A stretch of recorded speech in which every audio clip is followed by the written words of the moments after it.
Hello and welcome to the Actuarial Rasa channel, the channel where we break down actuarial exam questions step by step so you can answer them accurately and on time.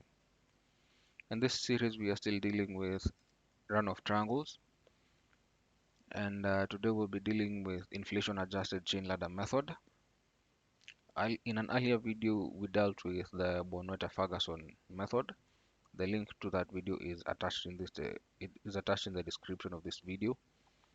A list of other questions that the examiner has also set is also attached in the description of this video. So we'll just jump right into it. The run-off triangle below shows the cumulative claims incurred on a portfolio of general insurance policies. We have our run-off triangle. Past and projected future inflation is given by the index measured at the midpoint of the relevant year. Have inflation index given, and then the question is calculate the outstanding claims using the inflation adjusted chain ladder method. So of course, the method we'll be using here is the inflation adjusted chain ladder method. And when we are dealing with this method, of course, we're dealing with both a combination of both past and future inflation. The data that we've been given is cumulative claims. So when we're dealing with inflation, we'll be dealing with incremental claims and not cumulative claims. So we'll first have to adjust this run-off triangle to incremental. So we'll just start here. Cumulative, I'll just duplicate this data here first so that it is easy to work with. 2019 development year 0, 1 and 2. Notice that I have written cumulative here and not incremental, since that is what we have been given by the examiner. 2065, 2158, 3294, 2849,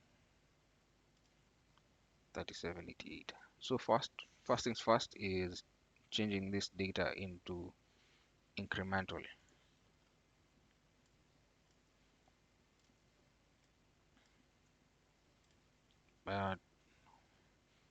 In development year 0, the values will remain the same, nothing will change.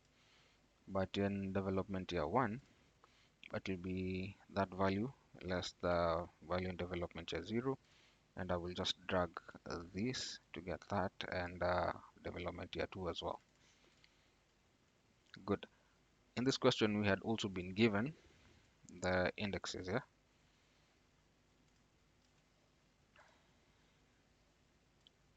Up to 2021, that's 100, 105, 109, 116, 123. So we have to calculate an index for ourselves, and this is the trickiest part of this question, but it's not too hard. So how we deal with this to get future and past indexes. So 2019 is our base year. So the index for 2019 will always be 1. And inflation away from 2019, both in the past and in the future, always has to be greater or equal to 1. So how do we get an index of greater or equal to 1 in the year 2018? This is how we do it. So we'll do the value for 2019 divide by the value for 2018, and we repeat the same for 2017, the base year divided by the value for 2017. How do we get a higher value, a value greater than or equal to 1 for the future? This is how we do it.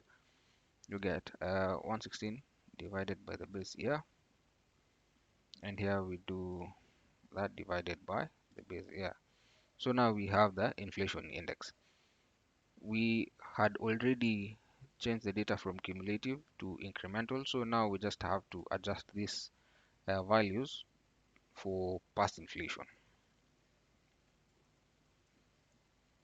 All right, incremental, past inflation.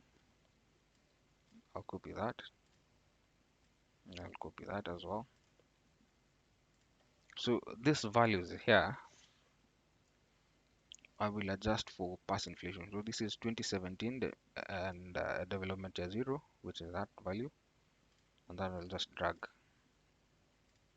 I will do the same for that value, 2017 development year 1, that's 2018, and I will drag,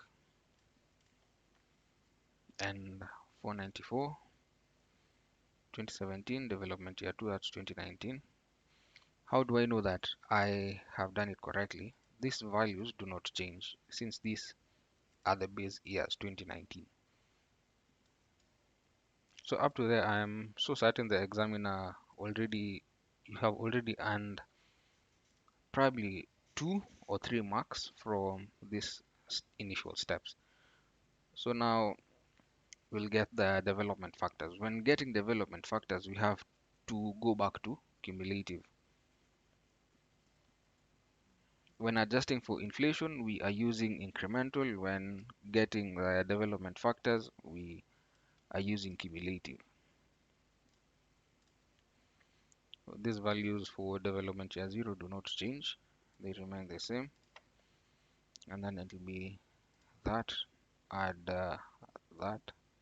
Then I'll just drag to make my work easier. Get the development factors here, which is summation.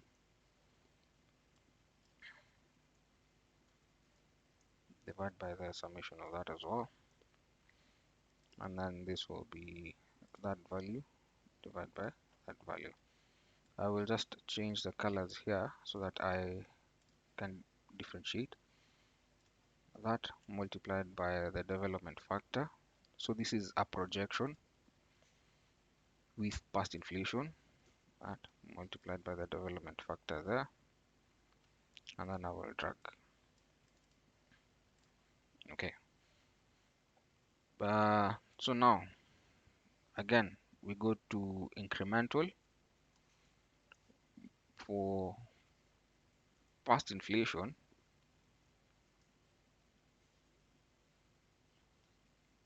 But now we are only dealing with the values for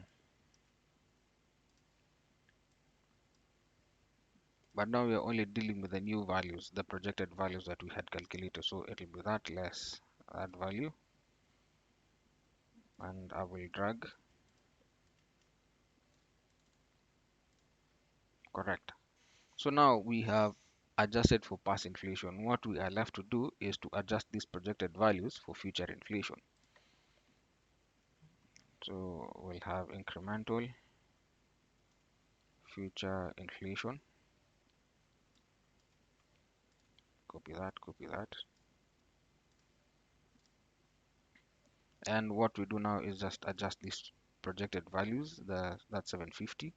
This is 2019, but development year 1, so that's 2020. So we'll come here and multiply with the index for 2020. Here we have 407. 2018 development year 2, that's 2020 as well. And 405 multiply, that's 2019 development year 2, that's 2021.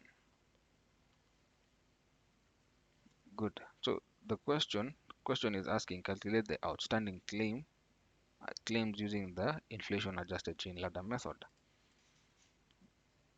So here we have outstanding claims. It will be a summation of these three values, that plus that plus that, 1689.987. And that with that you have finished calculating this question and you have earned your 9 marks. This is the Actuarial Raster channel. Subscribe and join me as we tackle more actuarial exam questions together.